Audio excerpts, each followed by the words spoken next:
Hi, welcome to Mondays with Mary. After 5 weeks off, here we are on the feast of Our Lady of Lourdes, ready to jump in and continue to look deeper into who Our Lady is and how she can help us get to heaven, get to see Jesus, how she can help us to have an intimate relationship with Him here on earth. That is how we can be truly holy and how we can be, therefore, happy. Because as we've said, happiness and holiness go hand in hand. You can't separate the two. So what's the big deal with Our Lady of Lourdes? It's just another apparition. Well, that's true, except for it had a great impact in the life and the spirituality and thought of St. Maximilian Kolbe. This apparition was a message of prayer and penance, of conversion, which of course St. Maximilian took keenly to heart. It was also a message of hope with the miraculous waters and the miracles during the Eucharistic adoration. Regarding the miraculous waters, St. Maximilian's thumb had become gangrenous, and he was going to have, perhaps it wasn't his thumb, one of his fingers became gangrenous, and they were going to have to amputate it. And at that time, he would not have been able to be a priest without the proper fingers for doing the consecration at Mass.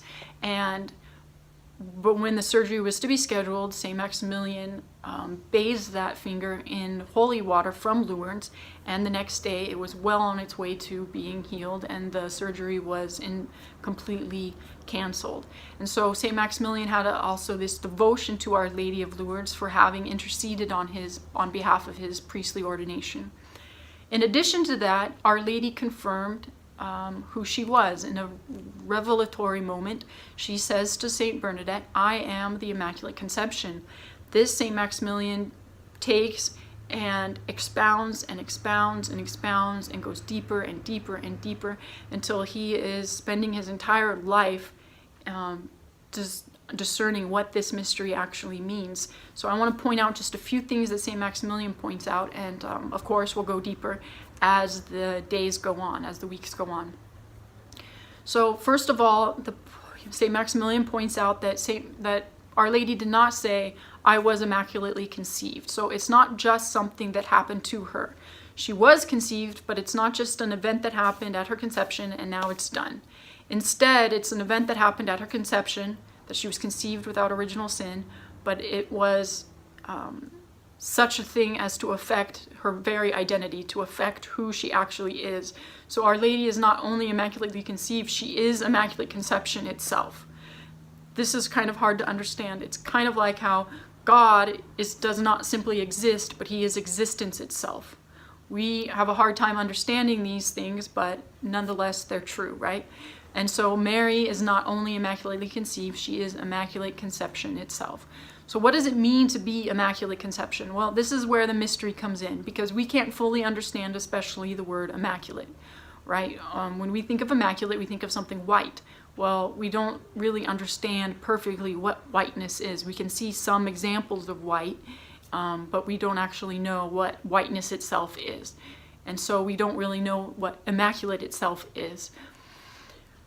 We can look to God as an example of what is immaculate, of what is pure, of what is good, and we can see Our Lady being a reflection of that goodness, that purity, that whiteness of the divine. And so Our Lady is immaculate itself. Our Lady is also conception itself. That is, she was conceived in time. She is continually conceived in the heart of God.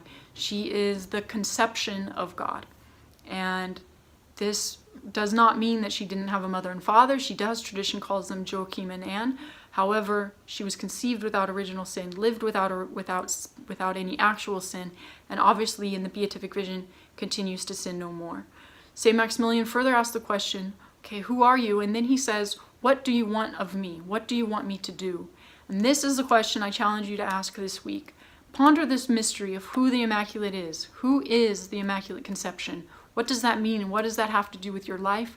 And secondly, challenge yourself. If you're meeting in a group, you can talk to each other and ask ourselves, what does she want us to do?